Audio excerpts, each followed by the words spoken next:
ជំរាបសួរបងប្អូនបាទនេះសកម្មភាពភ្លើងឆេះមានគេដុតលុយដុតជ្រាំងឥឡូវឆេះរៀលដាលនៅពេញហ្នឹងបងប្អូនចង់ឆ្លងផ្លូវបងប្អូនឥឡូវនេះទីតាំងនេះស្ថិតនៅភូមិត្រពាំងចកសង្កាត់ព្រៃវែងខណ្ឌដង្កោរាជធានីភ្នំពេញបងប្អូនបង្កភាពញាក់ដាល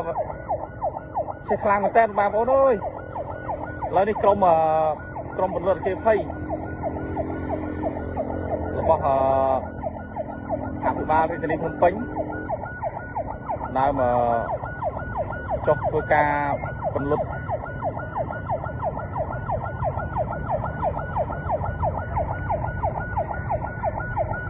ឆេះខ្លាំងមែនតើបងប្អូន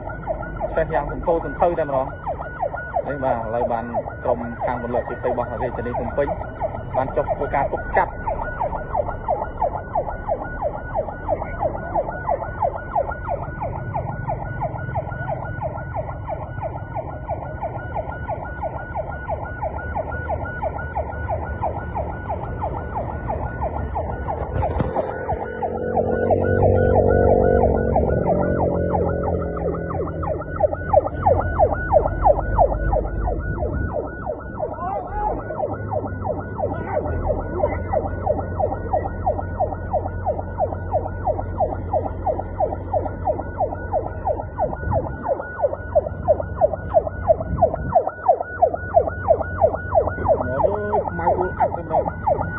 ឥឡូវនេះស្ថិតនៅតាមផ្លូវបណ្ដោយផ្លូវព្រៃសបងប្អូនមក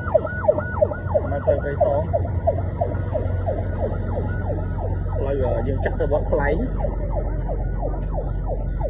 ឆេះយ៉ាងសន្ធោសន្ធៅ